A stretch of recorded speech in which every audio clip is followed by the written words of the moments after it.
દોસ્તો, અમને દરિયો ભરાઈ ગયો છે.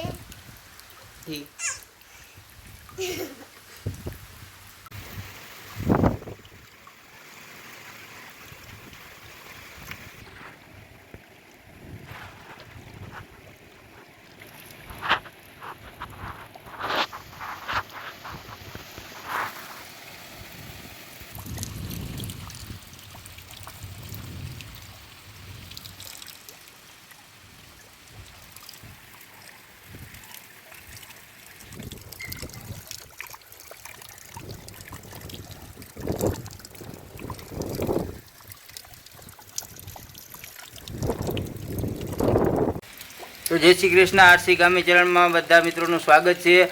આજે આમ અંધારામાં તમને દેખાતું હશે, પણ અંધારામાં રહેવું મજબૂરી છે મારી. આજે અંધારામાં રહેવું પડે એમ જ છે, કેમ કે આ તમે બહાર જોઈ શકો છો, આમાં બહાર ક્યાંય નીકળાય તેમ છે નહીં. વાવાઝોડા સાથે અમારે ઘરમાં વરસાદોમાં પાણી આવી ગયું ને આમાં ઘરોમાં પણ તમે જોઈ શકો છો. જો અમારા ઘરોમાં પાણી ભરાઈ ગયું. આ દિવસનો જે તમે વ્યૂ જોશો તે રાતનું નથી, દિવસનું જ વ્યૂ છે. જો આમ ઘરોમાં પાણી ભરાઈ ગયું, આમ ચારે બાજુ તમે જોઈ શકો છો. ઢીચણ સમાન પાણી આવવામાં થોડું ઘણું બાકી છે. જો અહીંયા આટલું પાણી થઈ ગયું. 2 થી 3-4 ઇંચ જેટલું મકાનોમાં પાણી આવી ગયું. તમને હમણાં ફરિયાનું પણ વ્યૂ બતાવી દઉં. અહીંયા તમારે જરાક આ બારીએથી પણ નજારો જોઈ લો કે વરસાદને જોરદાર પવન સાથે વાવાઝોડું જેવું આ બધું વાતાવરણ થઈ ગયું. હવે તમને બહારનું પણ લોકેશન બતાવી દઉં.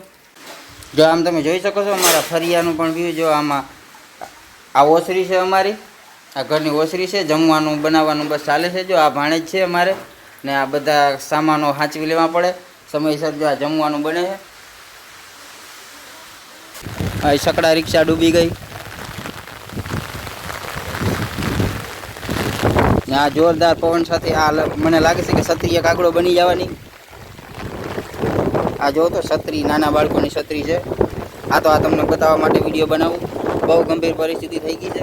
જો આમ ચારે બાજુ પાણી ભરાઈ ગયું. ડબલા ડબલ્યુ તરવા માંડ્યા. આ શું પગમાં આવ્યું હતું? જો આ એક ડબલા જેવું નીકળી આવ્યું તરતું. હા જોજો, મગર નથી ને? ના, મગર તો નથી, બચી ગયા. આ કાંઈક છે, આવડું શું કહેવાય, નાસ્તાનું પેકેટ હતું, ખાલી થઈ ગયું. આ પાડોશી અહીં ફેંકી દીધું. આ બાજુ તમને લોકેશન બતાવી દઉં. જો દીવ દમણના દરિયા જેવું બની ગયું. આ બધો કિંમતી સામાન હતો એ પલળી ગયો.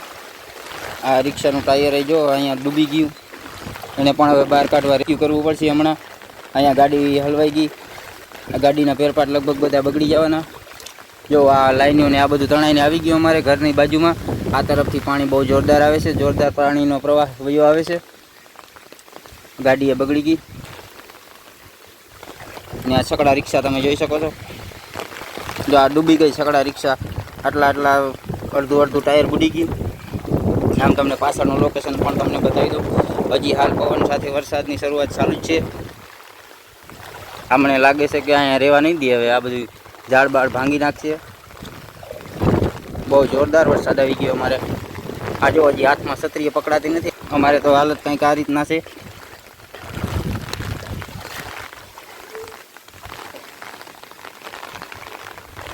જો આ તરફ આ લાકડા ને બધું તણાઈને ભાગવાની તૈયારીમાં છે. જો હજી વરસાદ હમણાં બંધ નહીં થાય તો અહીંયાથી આ નદીમાં અહીંયાથી તણાઈને નીકળી જશે. આ બધા લાકડા ને બધો સામાનો, કિંમતી સામાનો. જો આ તરફથી કેટલો બધો પાણીનો પ્રવાહ ચાલુ આવે છે. આખો દરિયો બની ગયો અમારે. ને આ પાડોશીઓને કોઈ દેખાતા નથી.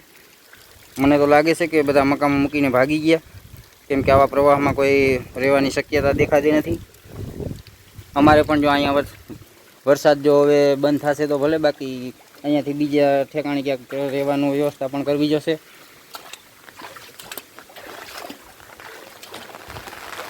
હોય આમ કે જનાવર બનાવર તો નથી ને? આમાં તમને દેખાતું હોય તો કહેજો કેમેરામેન. કોઈ હરખું કોમેન્ટ કરજો, જનાવર માથે પગ ના દેવાઈ જાય.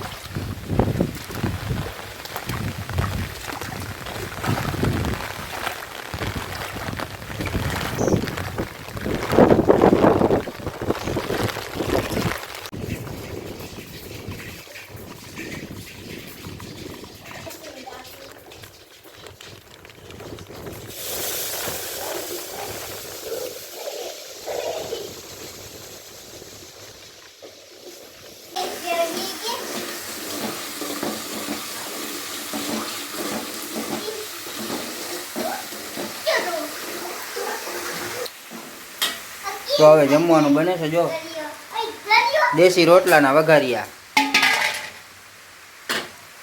હમણાં ફટાફટ જમવાનું બનાવી નાખ્યું.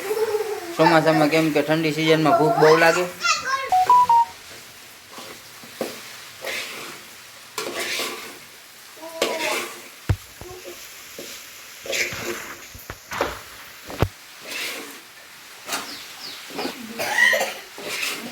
ભૂખ બહુ લાગી છે, બસ જમવાનું બની જ રહ્યું છે હમણાં.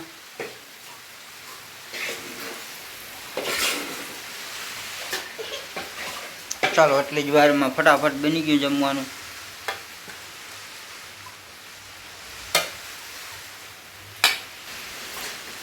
તો ચાલો હવે આ બધા બાળકો માટે જમવાનું તૈયાર છે.